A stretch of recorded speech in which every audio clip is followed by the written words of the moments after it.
Jadi kalau kita punya sistem dengan persamaan diferensial yang eksplisit seperti ini, maka kalau ditransformasikan ke dalam fungsi Laplace, lihat persamaannya ya, turunan menjadi S kuadrat, Y-nya sendiri menjadi Y besar S.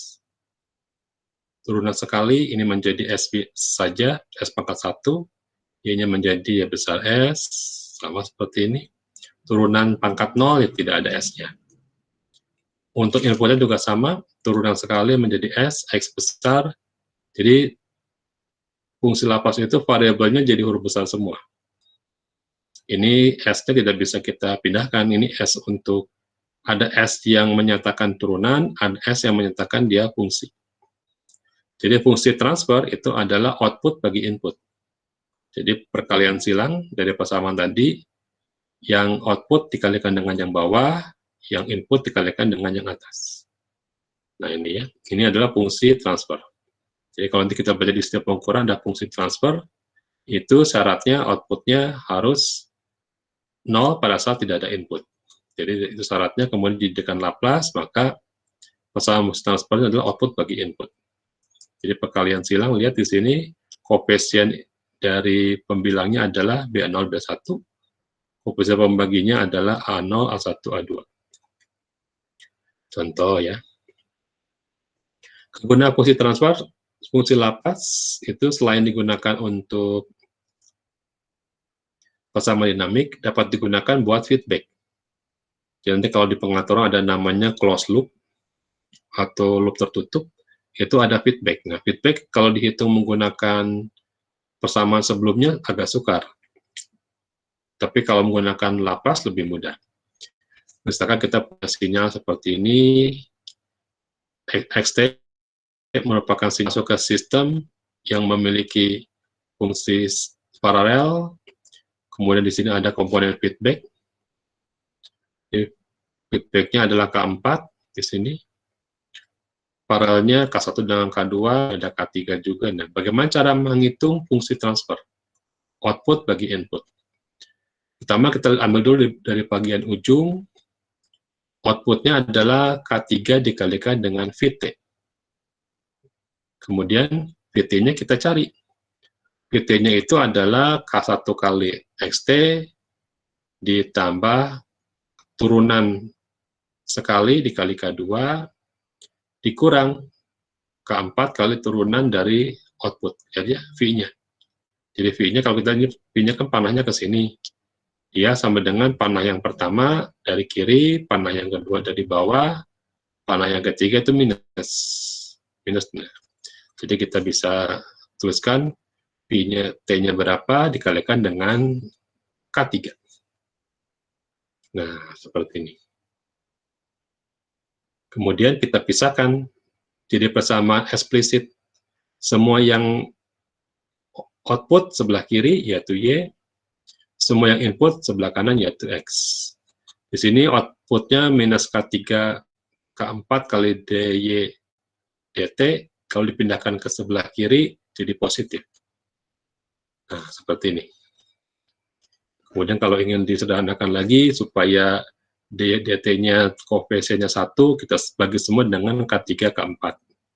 Boleh lah, kalau nggak dibagi juga nggak apa-apa. Cuma dibagi supaya kelihatan bagus, seperti ini. Setelah ini kita jadikan fungsi Laplace. Turunan menjadi S, turunan pangkat 2 menjadi S kuadrat, tidak ada turunan, itu satu saja. Jadi persamaannya dalam bentuk Laplace menjadi seperti ini. Ya. Jadi nanti kita tinggal tuliskan output bagi input, Y bagi XS adalah persamaannya menjadi lebih bagus. Jadi seperti ini, coba perhatikan. Jadi fungsi transfernya lebih mudah. Output bagi input itu adalah, tinggal lihat di sini, kali silang, Y dikalikan dengan bagian yang di bawah atau bagian pembaginya, atau penyebut, input dikalikan dengan bagian atas atau pembilang. Nah, seperti ini. Jelas sampai sini? Jadi cara mencari fungsi transfer, kalau bentuknya feedback, dalam Laplace lebih mudah. Tinggal ketelitian saja, kita lihat di sini.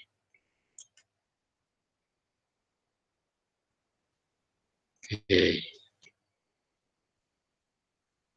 Sekarang kalau ini adalah sebuah feedback, tapi bagiannya bukan diferensial di sini bagiannya, tapi adalah suatu integral. Biasanya kalau dalam ilmu kontrol ini ada yang terkenal itu yaitu kontrol PID. P-nya proporsional, I-nya integral, kemudian D-nya diferensiator. Biasanya itu merupakan 3 pengontrol lama atau konvensional yang sampai sekarang masih dipakai di industri. Biasanya dimodelkan dengan bentuk paralel dari integral, diferensial, dan suatu nilai penguat proporsional. Nah, ini kita merupakan bagiannya saja, hanya ada bagian proporsional dan bagian integral. Biasanya ini disebut dengan sistem PI, proporsional integral. Jadi kita akan menghitung bagaimana fungsi transfernya. Kita lihat di sini. Kita jadikan langsung menjadi fungsi transfer, boleh. Ini jadi fungsi Laplace. Kalau tadi kan kita turunkan dulu persamaan domain waktunya. Sekarang kita jadikan semua dalam bentuk Laplace. Integral menjadi 1/s. Jadi kalau tadi kan terlalu banyak, fungsinya cukup panjang. Nah, kalau pakai langsung dijadikan bentuk Laplace, ini lebih mudah. Sama cara menghitungnya, kita lihat dulu dari Y.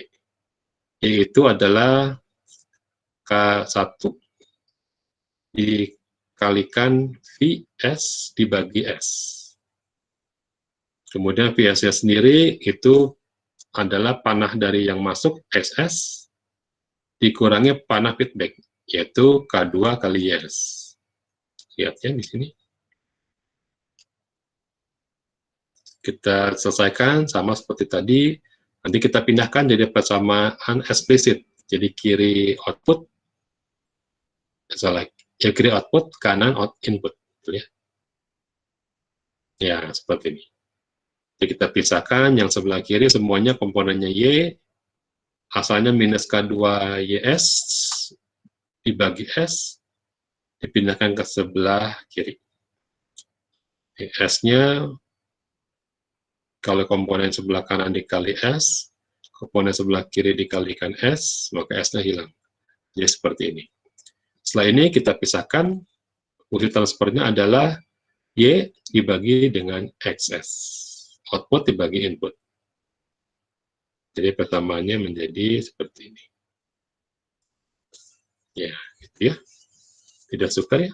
Jadi Y dibagi SS, ya ini persamaan. Jadi fungsi Laplace mempermudah kalau sistemnya pertama dinamik.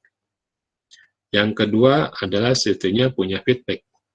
Itu kegunaannya kalau kita mengerjakan sistem yang perlu menggunakan dengan transformasi Laplace. Nanti kita akan lihat bagaimana cara mencari outputnya, tapi sementara ini modelnya dulu. Kalau di dalam sistem pengaturan, itu dikasih lihat kalau inputnya adalah step, maka outputnya bagaimana cara menghitung dari Laplace.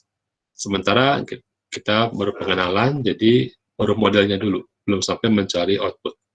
Nanti kalau sampai perjalanan waktu, kita akan mencari output menggunakan Laplace. Itu akan lebih mudah dibandingkan sebelumnya. Kita lihat di sini ada sedikit tambahan, yaitu mencari zero dan pool. Jadi kalau pembilang, itu akarnya disebut dengan zero.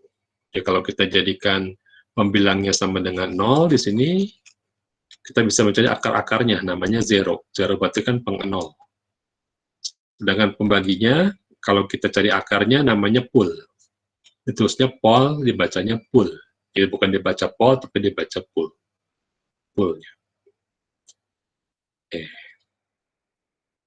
Ya, jadi pool dan zero. Nanti di dalam sistem pengaturan dan dalam sistem pengukuran akan diajarkan ya, bahwa pool dan zero menentukan kestabilan sistem. Tapi di teori sistem kita tidak ajarkan. Mengapa ya? Karena kita tujuannya tidak kepada mencari kestabilan, cuma menggambarkan model. Jadi dalam sistem pengukuran diajarkan kalau supaya stabil, maka poolnya bagaimana, zero-nya bagaimana. Nah, sekarang belum sampai. Tapi pengenalan saja bahwa ada pool, ada zero. Contoh, kita punya persamaan seperti ini. Persamaannya order 2, di bagian atas juga di bagian bawah. Ini hanya contoh. Karena pada kondisi real seharusnya tidak ada. Karena kan pembaginya harus lebih besar pangkatnya dibandingkan dengan pembilangnya. Tapi cuma contoh saja. Kita lihat bagaimana cara mencari akarnya. Cara mencari akarnya menggunakan persamaan ABC. Mungkin semua sudah ingat, masih ingat persamaan ABC. Bagaimana cari persamaan ABC. Mencari zeronya kita jadikan 0 dulu, nanti persamaannya S-nya sama dengan min B plus minus akar B kuadrat kurangi 4AC. B-nya adalah min B-nya adalah min 2, berarti di sini plus minus 2 kuadrat, 4, koefisien A-nya 1, C-nya 2. Dibagi dengan 2A, 2 kali 1. Jadi hasilnya adalah ini minus 2 dibagi 2, minus 1. Ini 8, 4 dikurangi 8, berarti minus 4, berarti C akar C2 ya. Jadi akar minus 4 itu kan berarti C2. Ini hasilnya dibagi 2 menjadi 1. Coba lihat ya. Ini adalah 0. Kemudian ini adalah pool. Sama, kalau pool adalah pembaginya, penyebutnya. Sama menggunakan persamaan ABC, nanti kita bisa menghitung. Berarti poolnya adalah yang 1 minus 2 ditambah J3, yang 1 adalah minus 2 dikurang J3. Kalau zeronya, ada dulu sedikit, berarti S-nya sama dengan minus 1 plus J, yang satu lagi minus 1 min J. Semua memiliki zero dan pool yang akarnya adalah pencerminan. Atau sebutnya conjugate-nya, kompleks conjugate. Nah, ini gambarnya. Yang zero pakai warna titik merah, ini adalah minus 1 positif 1J, yang ini minus 1 negatif 1J. Yang pool menggunakan X, huruf X, ini gambarnya X. Yang satu adalah, oh ini nolnya kegeser sedikit ya. Yang satu ini adalah minus 2, ini adalah minus 2 positif J3, ini minus 2 minus 3J ya. Ini adalah pool dan zero. Gambarnya seperti ini. Kalau dalam, coba lihat ya, ada yang belum jelas di sini.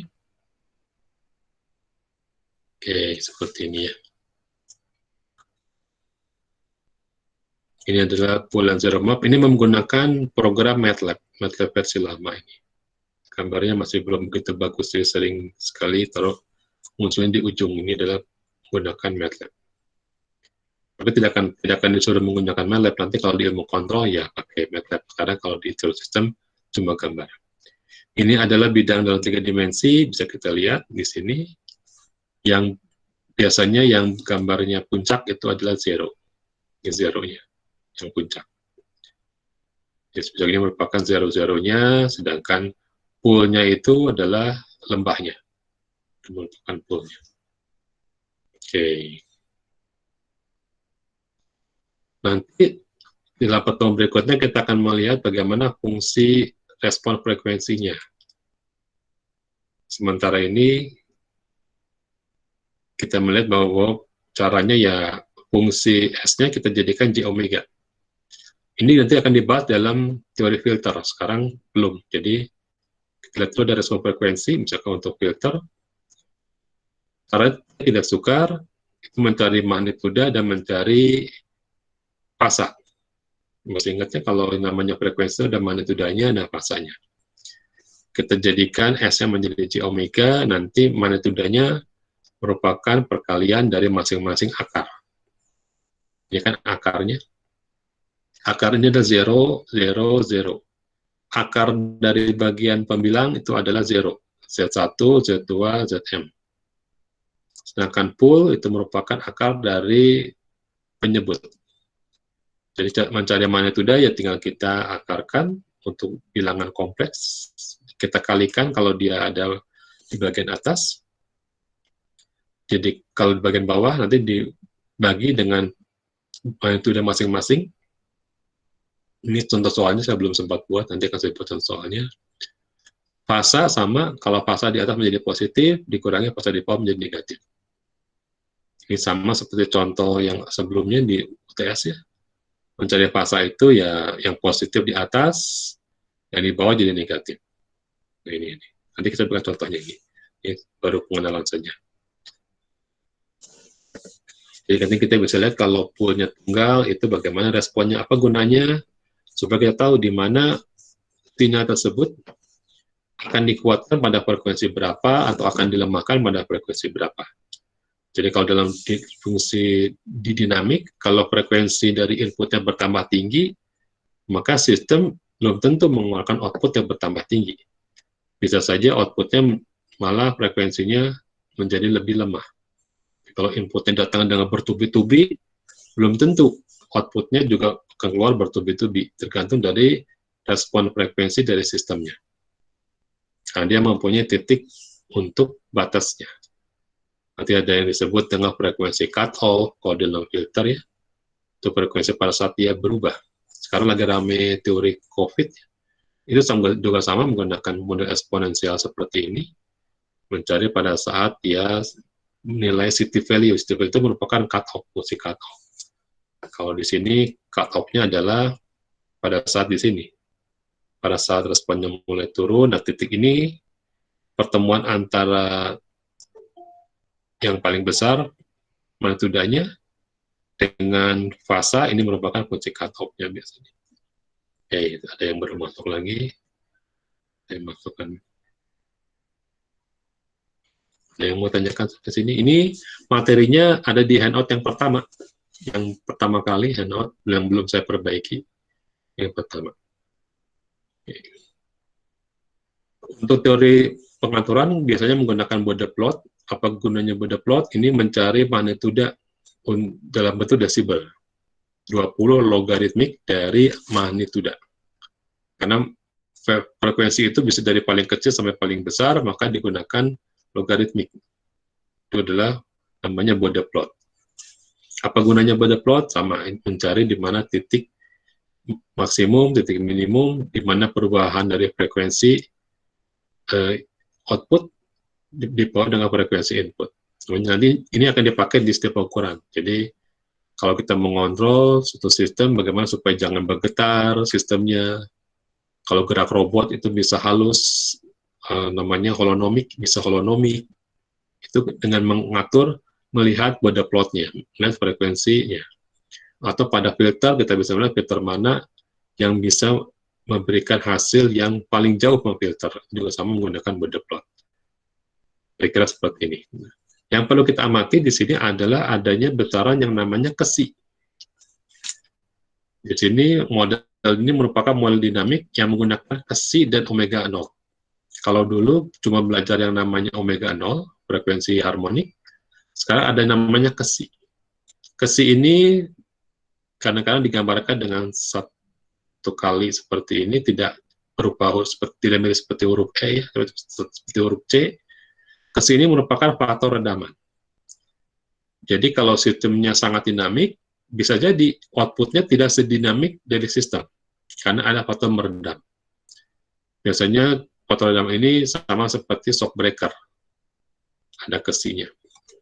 Ini sama di sistem pengukuran akan dibahas bagaimana kita mengontrol supaya suatu sistem yang sangat dinamik, hasilnya tidak terlalu dinamik, ada faktor redaman. Sistem semakin besar, itu bisa menyebabkan dia semakin teredam. Nah, bentuknya seperti ini. Semakin teredam. Kesinya tidak terlalu besar, maka dia akan menjadi lebih mudah berosilasi. Ini adalah Bode plot. Jadi Bode plot melihat bagaimana kesi supaya kesi itu yang ini namanya kesi, supaya tidak terlalu teredam, tapi masih bersifat osilasi. Mengapa osilasi? Ya kan dalam ilmu kontrol, osilasi itu lebih bermanfaat daripada teredam. Osilasi itu bisa kita kontrol, tapi kalau teredam tidak bisa kita kontrol. Ini nanti akan ada dari sistem pengukuran dan sistem pengaturan. Ini ada beberapa kesi yang bisa kita atur, ini faktor redaman. Gitu ya. Jadi ada faktor redaman, ada omega 0 untuk frekuensi alami. Oke, mungkin ini pengantarnya. Nanti kita akan masuk lebih detail tentang transfer lawas, mungkin 1 atau 2 kali pertemuan lagi mengenai Laplace sebelum kita masuk ke filter. Ini contohnya mudah dapat disuruh menggambarkan, tapi mungkin pakai MATLAB lebih gampang daripada kita gambarkan manualnya. Kita pakai MATLAB saja. Gambar mudah plot kira-kira seperti ini. Mudah plot ada 2, satu bagian magnituda, satu bagian fasa. Ini fasanya. Jadi pertemuan antara fasa dan magnituda pada saat fasa maksimum, ini adalah frekuensi cutoff. Apa gunanya frekuensi cutoff? Ini merupakan batas dari gerakan yang transien ini. Menjadi suatu yang dianggap sebagai nilai yang stabil di cutoff. Karena kalau di COVID lagi ramai, CT value itu merupakan nilai cutoff-nya. Semakin dia miring, berarti kesininya semakin baik. Kalau dalam COVID semakin dia miring, berarti jumlah virusnya semakin kecil. Karena dia tubuh kita bisa memfilter virusnya. Kalau di sini semakin dia miring, berarti sistem ini bisa memfilter atau meredam dinamika dari suatu input. Sama saja frekuensi cutoff pada kode diagram dengan pada COVID sama aja, karena kemiringan, kalau kita kembali ke gambar sebelumnya, kemiringan itu yang mempengaruhi. Semakin dia hampir garis lurus, ini adalah yang terbaik. Keredam. Ya. Oke.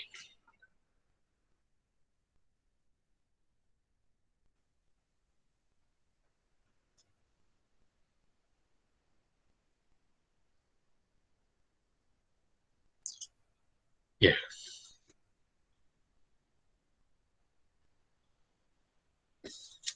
Oke, jadi ini pengantarnya tentang Laplace. Mungkin ke depan kita akan bahas lebih detail. Materinya silahkan lihat nanti di handout yang lama, akan saya perbaiki dengan handout yang baru. Oke, mungkin hari ini belum panjang-panjang, karena masih baru selesai UTS ya, tidak lama-lama. Saya bagikan situs absennya, silahkan absen dulu.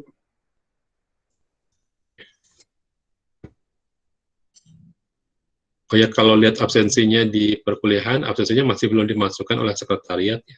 Jadi masih bolong-bolong dari memiliki absen. Mungkin saya masukkan sendiri karena sekretariat sibuk sekali. Absennya belum bisa langsung ya. Oke, ada yang mau ditanyakan? Kalau tidak ada, silakan absen. Hari ini mungkin tidak lama-lama. Kita baru selesai UTS, kita mungkin masih masa refreshing lah. Oke, selamat siang. Assalamualaikum warahmatullahi wabarakatuh. Kita ketemu lagi ya. Waalaikumsalam. Waalaikumsalam warahmatullahi wabarakatuh. Waalaikumsalam warahmatullahi wabarakatuh. Terima kasih Pak. Ya, semoga sehat-sehat semuanya ya. Jangan sakit. Terima kasih Pak. Cepat sembuh. Amin, amin. Amin Pak, Bapak juga. Bapak juga Pak. Boleh.